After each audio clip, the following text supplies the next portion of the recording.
अमर न्यौपानेज्यूको सेतो धरती उपन्यास लिएर म तिलु गुरुङ उपस्थित भएकी छु। अब सुरु हुन्छ पेज नम्बर 66बाट।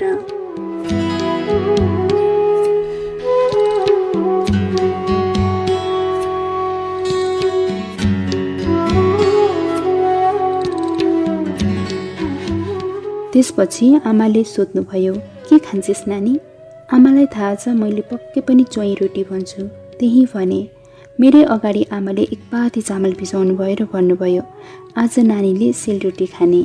आमाले मेरै अगाडि चामल नभिजाउनु भएको भए पत्याउने थिएन होला। म दङ्ग परेकी छु। यति धेरै चामल किन भिजाउनु भयो आमाले? सूर्य टाउको सिधा माथि पुगेको छ। टुप्पामा पुग्दा रुखका छायाहरू रुखकै फेदमा डल्लिन्छन्।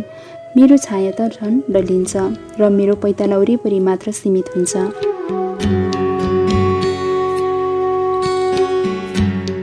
हामी दुई दिदीबहिनीलाई नै नुहाइदिन पँधेरातिर लिएर जानुभयो आमाले।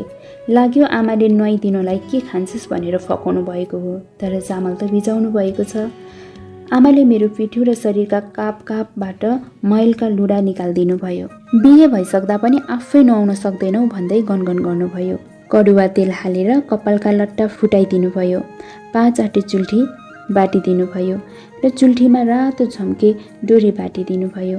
घरमा एउटा पुरानो ऐना छ। हेरे, म यति राम्री कहिले भएकी थिइनँ क्यारे। आफ्नै आँखा र अनुहारबाट उज्यालो आइरहेको भान भयो।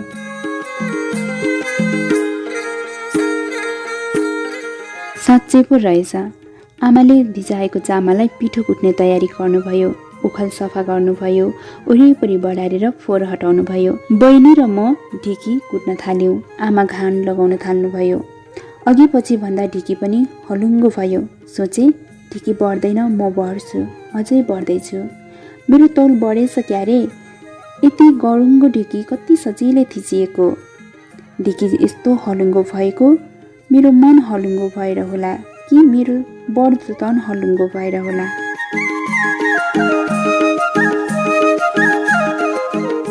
साँझ सँगसँगै बा आउनुभयो बजारबाट। झोलाभरि 49 सालको तिज लिएर आउनुभएको रहेछ। नयाँ नयाँ लुगा र घर खर्चका सामानहरू। ती लुगा देखेपछि तिज त आइसके जस्तो लाग्यो। साँझतिर आँगनमा नाचगान सुरु भइसकेको छ। मलाई र बहिनीलाई गुन्यू चोली ल्याइदिनु भएको रहेछ, राता र चम्किला। त्यसमाथि साँच्चीका फुल जस्ता बुट्टाहरू। उतिखेरै लगाएर हामी दिदीबहिनीले आफैले आफैलाई पनि एक अर्कालाई हेऱ्यौँ। भान्सामा गएर आमालाई देखायौँ। आमाले भन्नुभयो, साह्रै सुहाएछ।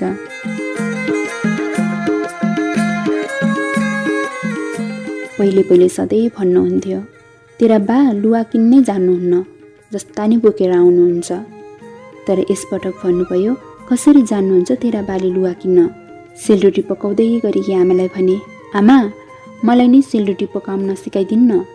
आमाले सम्झाउँदै भन्नुभयो, अझै त सानी छेस् नानी, रोटी पकाउन सक्दिनस् नि, भात पकाउन मात्र सोचेस्। पिठो कुट्न त सके, भोलि पर्सि रोटी पकाउन पनि सक्छेस्। भोलि पर्सि आजै मैले जम्मै थोक गर्न सक्छु है आमा? मेरो कुराले आमा चुलोमा दाउरा मिलाउँदा मिलाउँदै मुसमुसो हाँस्नुभयो। सोचे, मैले ठिक बनेकी रहेछु।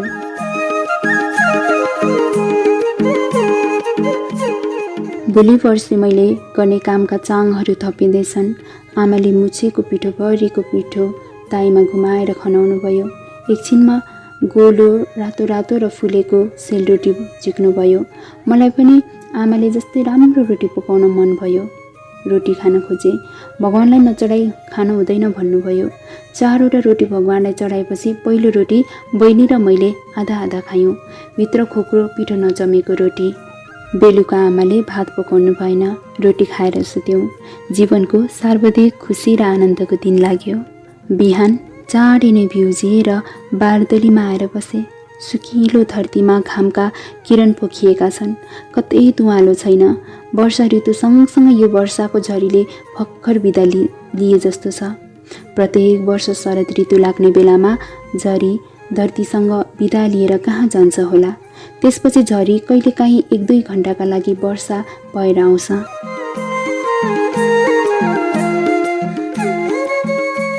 घर अगाडि एउटा काग करायो। मकैको थाङ्ग्रो माथि आएर। एउटा काग कराएपछि अरू काग पनि आए। मैले हा गरेर थपाएँ। तिनीहरू कहाँ गर्दै उडेर गए। तिनले के भन्दै गएका होलान्? पशु पक्षीको बोलीको लय प्राय एकै प्रकारको हुन्छ। म बुझ्दिनँ तिनको भाषा, कसले बुझ्छ होला? बान्नु निरबाट फटाफट 3 जना मान्छे हाम्रो आँगनमा छिरे। चिने जस्तो लाग्यो, तर ती यताका मान्छे होइनन्, कताका होलान्? बाआमासँग गुनगुन कुरा पो गर्न थाले। कान थापेर सुन्न खोजिन। एकछिनमै कसो आफन्त र छिमेकीहरू अलिअलि गर्दै हाम्रो घरको आँगन र पिँढीमा जम्मा हुन थाले। के भएछ? तल ओर्लिए। बहिनी अझै सुतिरहेकी छ। बाहिर निस्किन म भान्सातिर हेरेँ, आगो बलिरहेछ, तर चुलामा केही पनि बसाल्नु भएको रहेनछ आमाले। मलाई बाहिर निस्किनै मन लागेन। फेरि माथि नै गए। आमा पनि हतास हुँदै माथि आउनुभयो। लामो सास फेर्नुभयो। को मुन्सी रहेछन् आमा तिनीहरू? तिरा घरतिरका मुन्सी आएका रहेछन्। किन आएका रहेछन् नि आमा? तैँले जानुपर्ने भयो अरे नानी, तेरी सासू सिकिस्तै छन् अरे। म केही बोलिनँ। 4 वर्षपछि लिन आउँछु भनेका थिए, 2 वर्षमै लिन आउनु पर्ने भएछ। तर मलाई मरिकाट्टै जाने मन छैन। भने म किन जानु पर्यो त नि आमा? म त जान्न।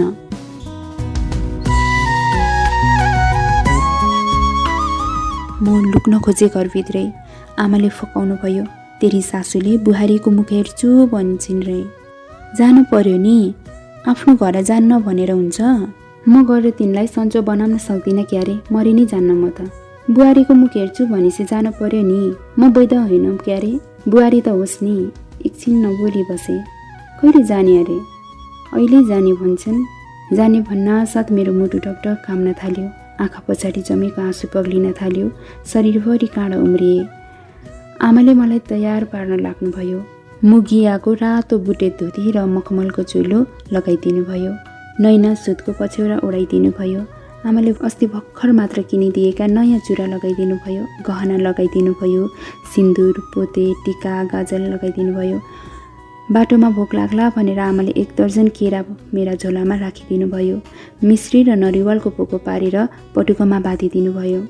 मलाई चाहिने लुगा झोलामा हालिदिनु भयो। फुपू सासू, कान्छा ससुरा र दुलही हुँदा मलाई बोक्ने डोली आएका रहेछन्। फुपू सासू भित्र आइन् र भनिन्, पर्दैन, धेरै लुगा लैजान पर्दैन, धेरै दिन राख्ने होइनम क्यारे। बाजिन् भने 5-7 दिनमै ल्याइदिन्छौँ र बितिहालिन् भने 13 दिनपछि ल्याइदिन्छौँ। त्यो ठाउँ, त्यहाँका मान्छे, त्यो घर, त्यो घरका मान्छे कसैलाई पनि देख्न मनै छैन। देखम पनि छैन।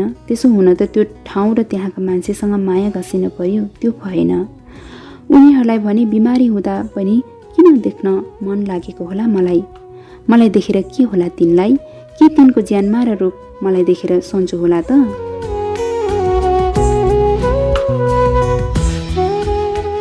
झोलामा आमाले हिजो बनाएका सेलरोटी पनि हालिदिनु भयो। म तयार भएर बाहिर निस्किए।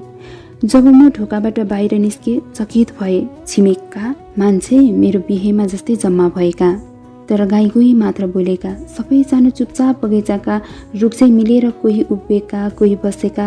सबैका आँखा एकैसाथ म माथि खने। म कता हेरौँ? किन यति धेरै मान्छे एक्कासी हाम्रो आँगनमा जम्मा भएका होलान्? के हेर्न आएका होलान्? किन हेरेका होलान्? अचम्म लाग्दा उदास आँखाहरूले एकसाथ मलाई, तिनका सयौं आँखाहरूले मलाई तर्साइदिए।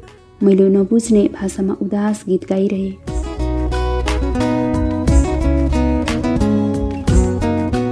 मलाई त सिँगारेर निकालिएको छ, दुलै जस्तै बनाएर।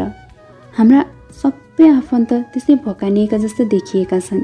कसैले केही बोल्न सक्दैनन्। चरा कराए चाहिँ कसैले चुवा गरेको पनि सुने।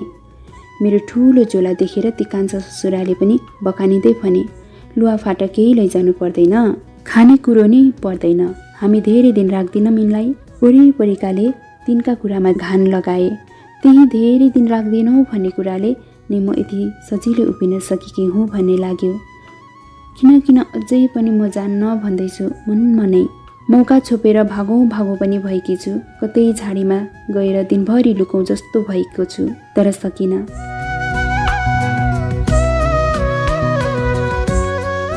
5 रुपियाँ गनेर मेरो हातमा राखिदिँदै बाले भन्नुभयो, ढोगेर 1 डबल सासू, ससुरा, जेठाजु, जेठानीहरूलाई दियल। थप 5 डबल पनि फेरि गनेर दिँदै भन्नुभयो, यति तैँले राखिस्। त्यसपछि भने लाग्यो मैले जानै पर्ने रहेछ। मैले भाग्न सक्ने ठाउँ कतै छैन। म घेरिएकी छु समाज, संस्कार र नियमका अग्ला अग्ला पहाडहरूले। चरा भएकी भए मात्रै मैले ती पहाडहरू नाङ्न सक्ने थिए होला, तर म खोज भएकी छु। चारै नै ल्याइदिन्छु भनेका छन्। जाऊ नानी भनेर बाले फकाउनु भयो। आमाले पनि फकाउनु भयो। म फकिएँ। आमाले मलाई धेरै पटक भन्नुभएको कुरा सम्झिएँ। तँलाई फकाउनु साह्रै सजिलो हुन्छ नानी, सोचिसस् त गाई जस्तै फकिहाल्छेस्। मलाई डर लाग्यो पढाइहरूले पनि मलाई फकाउलान्, तर बाआमा चाहिँ तीसँग फकिनु हुँदैन भन्ने कुरा मैले 12 पटक मनमनै दोहोऱ्याएँ। अरूले फकाउँदा कसरी मन ढुङ्गो जस्तै बनाएर राख्ने होला भन्ने बारे सोचेँ, तर मेरो सुनसान भएको मनमा अरू केही विचार आएन।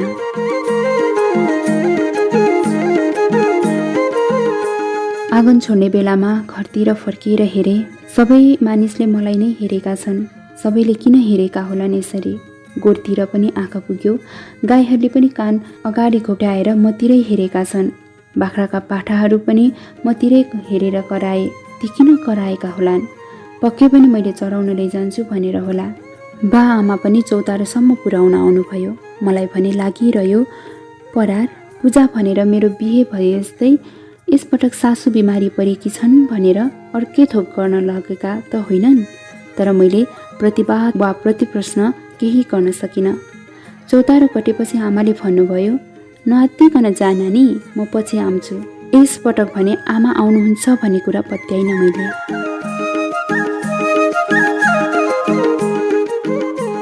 बा आमा चौतारोबाट म धेरै पर पुगिन्जेलसम्म हेर्दै हुनुहुन्छ। बा आमालाई देख्न छोडेपछि मेरा खुट्टा गरुङ्गा हुँदै गए। जति जति चाँडै हिँड भन्छन् त्यति त्यति हिँड्न सकिनँ। खुट्टाहरू यति गरुङ्गा हुँदै जान्छन् कि टेकेको जमिन नै मेरो तौलले भाँसिएला जस्तो लाग्छ, तर भाँसिँदैन। भदौका अन्तिम दिनहरूमध्येको एक दिन, हिलो बाटो, कतै कतै जुका पनि लाग्दैछन्। अघि अघि कान्छा ससुरा र ढोले छन्, पछि पछि फुपू सासू मलाई समाएर हिँडाउँदैछिन्। हिँड्न गाह्रो भएछ नानी? छैन, मेरी आमाले सोधेको भए गाह्रो भयो, एकछिन थकाइ मारौँ न भन्ने थिए। तर यी फुपू सासूले मलाई हिँड्न गाह्रो भएको बुझ्छिन् क्यारे। सायद यिनकी पनि म जत्रै छोरी होलिन्। अगाडि हिँडेका डोलेलाई देखाएर भनिन्, तिमीलाई बोक्ने मान्छे नै आएको छ, आत्तिनु पर्दैन। बोक्न भनेर आएका तिनै मान्छे हुन् जसले मलाई बिहेमा बोकेका थिए। मलाई पुट्ठामा पटुकाको गाँठो पारिदिएर अप्ठ्यारो बनाइदिएका थिए। बुढी कमिलाले चाहिँ कम्तीमा 17 चोटि पुट्ठामा चिमुटेका थिए। त्योभन्दा बढी कष्टदायक उनको शरीरबाट आएको पसिनाको अमिलो गन्ध थियो। सम्झिँदा पनि त्यो गन्ध सोझै नाकमा आइपुग्छ। धेरै कुरा त सम्झिन्न, तर त्यो गन्ध र चिमुटाइ कहिल्यै बिर्सिन होला। त्यही सम्झेर एक्कासी म आत्तिएर भने, बो म आफै हिँड्छु।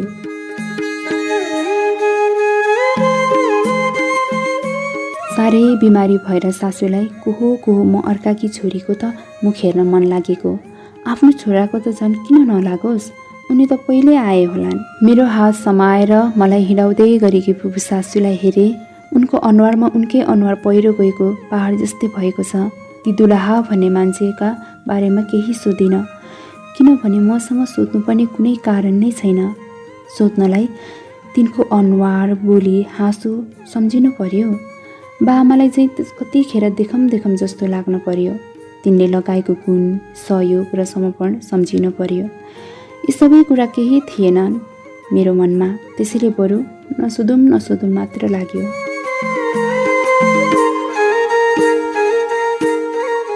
माहुर बगाएको मादी खोलो आयो। ओहो, खोलो त कस्तो तन्नेरी भएछ।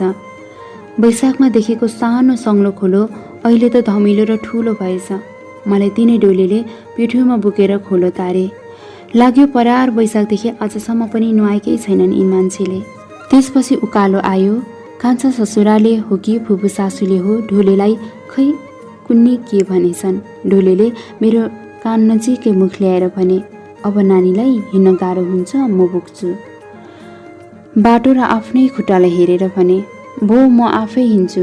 कान्छा ससुराले भने, गाह्रो हुन्छ नि नानी, बुइजाऊ, उनी तिमीलाई नै बोक्न आएका हुन्।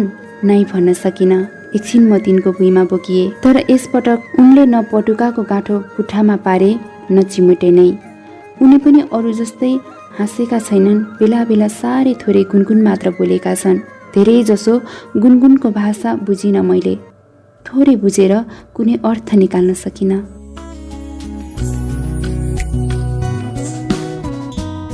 म हिँड्न नै थाले।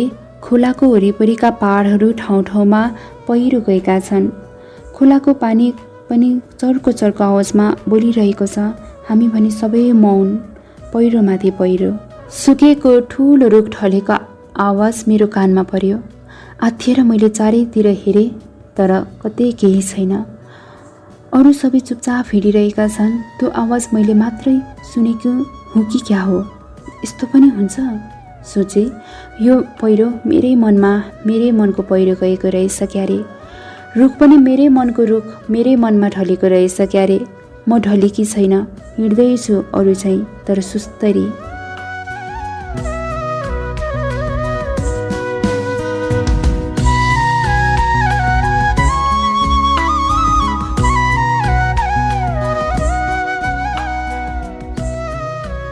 अरूलाई कहाँ कहाँ दुखेको छ या छैन मलाई थाहा छैन, तर मेरा पनि खुट्टा खुब दुखेका छन्।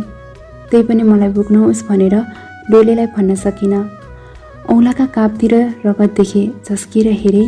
2-3वटा जुकाले कतिखेरदेखि होकोनी रगत चुसिरहेका रहेछन्। मैले त टिप्नै सकिनँ। जुका टिप्नु भनेको आफ्नै शरीरको रौँ उखाल्नुभन्दा धेरै गाह्रो हुन्छ भन्ने कुरा मलाई थाहा छ। एकदमै डराए।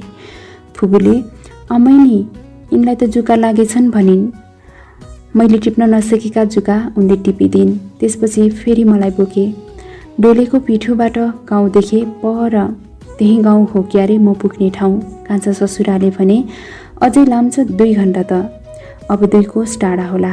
घामतिर हेरे, ओहो साँझ त पर्न लागिसकेछ। घर पुग्दा त अँध्यारो हुने भयो। उभानो बाटो आएपछि म फेरि हिँड्न थालेँ।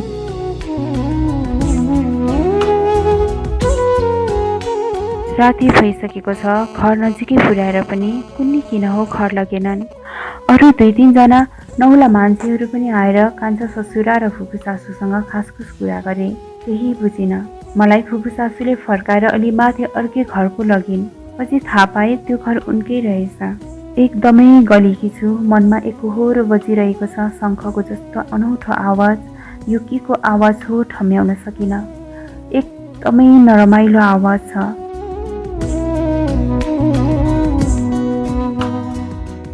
फुपूका घरमा अलिअलि चलफल छ। गाई भैँसीको जस्तो सुनसान चहल पहल। मान्छेहरू आउने जाने गरिरहेछन्, खासखुस गरिरहेछन्।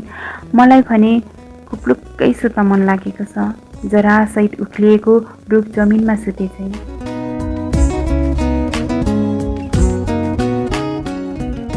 मलाई किन यहाँ लिएर राखेका होलान्? मलाई किन कोही साँचो कुरा भन्दैनन्? आकुल व्याकुल भए। मान्छेहरूको खासखुस छ। चहलपहल गर्ने तरिका हेर्दा सासु मरिछिन् कि क्या हो भन्ने लाग्यो। तिनको पेट त्यति ठुलो थियो। जन्मेर त्यो बच्चा झन्डै 2 वर्षको भयो होला। कति त्यही बच्चा पो मरेछ कि भन्ने पनि मनमा आयो। मलाई बाआमाले त झुकाउनु भयो, यी पराईहरूले किन नझुकाउन् भन्ने पनि लाग्यो। लाग्नुपर्ने कुरा पनि लाग्यो, नलाग्नुपर्ने कुरा पनि लाग्यो। नचिनेका जस्ता कोहो मान्छेहरू आफूमा मात्र खासखुस कुरा गर्छन् र मलाई तर्साइदिन्छन्, तर मलाई केही भन्दैनन्। जसले गर्दा मेरो मनमा भने समयले एकहोरो सनाही बजाउन थाल्छ। अनि झन् त्यत्तिकै पनि एकदमै नरमाइलो लाग्छ।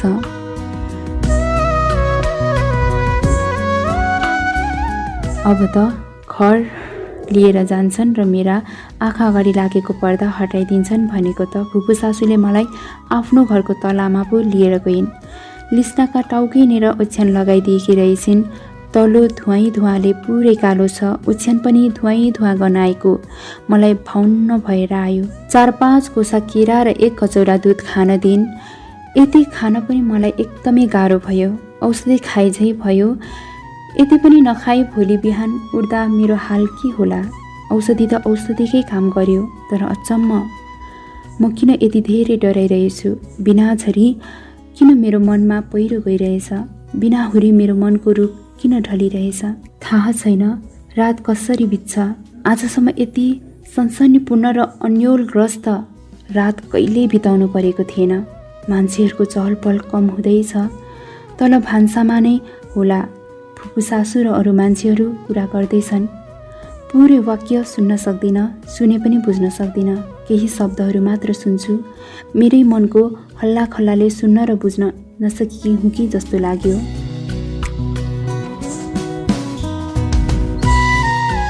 सिन्दुर, उमेर, जीवन, बालिका, कठै, प्रारम्भ, बनारस, जोरो, दैव, भाग्य, मूर्छा जस्ता शब्द बेला बेला मेरा कानमा हावाले ल्याउँछ र बुझाउन खोज्छ। वाक्यका अरू धेरै शब्दहरू हावाले नै उडाएर अन्तै कता हो कता लैजान्छ। त्यसैले म केही बुझ्दिनँ। नबुझेरै पनि मेरो मनको पहिरो मेरै मनको खोलामा खस्छ। डर लाग्छ थुनिएर अब मेरो मनको खोलो बग्दैन क्या हो। आँखा बिजाए जस्तै भए। अब त निदाउनु पर्छ। आँखा चिम्लिए। पातालो दोलाइले मुख ढाके। दोलाइबाट पनि धुवाँको गन्ध आयो। तल भान्सामा सुनसान भइसकेको छ। लिस्नामा कसैको आवाज आयो, सर्याक सर्याक। पक्कै ती फुपू सासू हुन्। अहिलेसम्म पनि नसुते कि भन्निन् भनेर एकदम निदाई जस्तो गरे। लामो लामो सास फेर्न थाले। तिनले सोचिन् म गहिरो निन्द्रामा छु, सपना देखिरहेकी छु। लागिरहेछ तिनी मेरो नजिकै आउँदैछिन्। हो रहेछ। तिनले मेरो अनुहार आफ्ना मनताता हातले बिस्तारै छुइन्। कपाल मुसारिन्। लाग्दैछ तिनी किताब पढे झै मेरो अनुहार दिएको उज्यालोमा पढ्दैछिन्। शोकाकुल भएर बिस्तारै बिलौनाको लयमा के भन्न लागिन्। आँखा बन्द गरेर तर कान खोलेर तिनका कुरा सुनिरहे मैले। बडा निदाइ छ। कुरा बुझ्यो भए कसरी निदाम्न सक्तिर। कठै यो उमेरा दैवले नि के बिहोर्न लान्छ। तँ भाइलाई कत्रो पिर परिछ। उता ऊ मुर्छा छ। यी कानले जे नि सुन्न पर्ने, यी आँखाले जस्तो नि देख्न पर्ने, यो जीवनले जस्तो नि भोग्नु पर्ने। हे दैव, यो औलोको ज्वरोले पनि कतिलाई विधवा बनायो।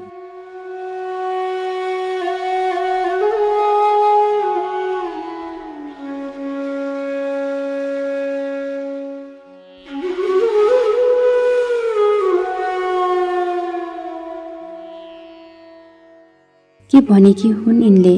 तिनले शोक गीत गाए जस्तो लाग्यो। किन शोकाकुल भएर बरबराइरहेकी छन्, यसरी विलाप गरिरहेकी छन्। सासू सिकिस्तै बिमारी छन् भनेकी थिइन् आफैले। कुरा त अर्कै पो गर्छिन् नि। मनमा नै गइरहेको पहिरो झन् जान थाल्यो। तर पनि निदाए जस्तो गरिरहे।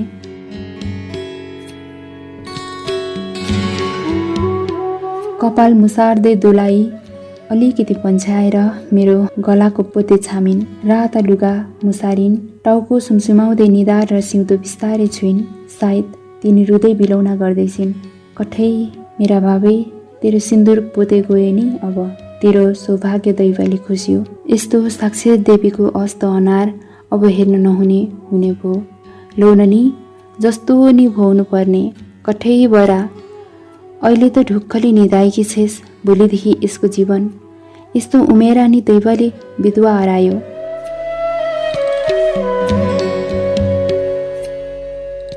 लाग्यो म निदाएकै भए हुने रहेछ नि। एक्कासी म त पहाडको टुप्पाबाट कहाली लागेर तल भदौरे भेलबारी सहितको नदीमा पहिरो भएर खसे जस्तो भए। तर म निदाएकी छैन भनेर उठिन। उसरी नै नचलमलाई मुडो जै सुतिरहे। एक किसिमले म ढुक्क भए। एउटा डरले भरिएको रहस्य च्यातियो।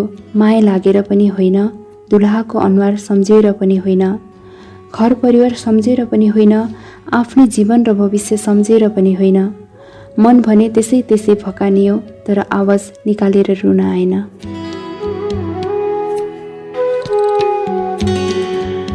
फुपू सासू हातको बत्ती हातमै लिएर तल झरिन्। मैले कोल्टे फेरेँ। अब मेरो जिन्दगीले पनि कोल्टे फेर्छ होला। निदाउन कोल्टे फेर्दा जस्तो सजिलो हुन्छ कि हुँदैन होला जिन्दगीले कोल्टे फेर्दा। कोही मान्छेसँग कुरा गर्दैछिन्। लिस्नु मुनि नै बसेर कुरा गरे जस्तो छ। म प्राय सबै कुरा सुन्दैछु, बुझ्ने प्रयास गर्दैछु। तिनीहरूको कुराबाट मैले केही कुरा बुझेँ। फुपू सासूले त बाआमालाई मात्र थाहा नदिएकी रहेछिन्। गाउँभरि सबैलाई जाने बित्तिकै फुकेकी रहेछिन्। त्यसैले हाम्रो घरको पिँढी र आँगनभरि आफन्त र छिमेकीहरू त्यसरी हताश र विवल भएर भेला भएका रहेछन्। अन्तिम पटक मैले लगाएको रातो लुगा हेर्न आएका रहेछन् उनीहरू। अन्तिम पटक मेरो सिउँदोको सिन्दुर, निधारको टिका, गलाको पोते र नाडीभरिका चुरा हेर्न आएका रहेछन्। अन्तिम पटक मेरो सौभाग्यलाई सधैँका लागि बिदाई गर्न आएका रहेछन्।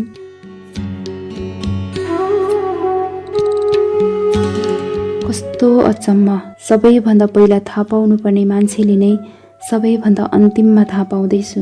म विधवा भएको कुरा हाम्रा आफन्त छिमेकी सबैले थाहा पाउँदा पनि बाआमाले थाहा पाउनु भएको रहेनछ। उहाँहरूले, मेरा आफन्त र छिमेकीले चाहिँ मेरो सौभाग्यलाई अन्तिम पटक बिदाई गर्न पाउनु भएन।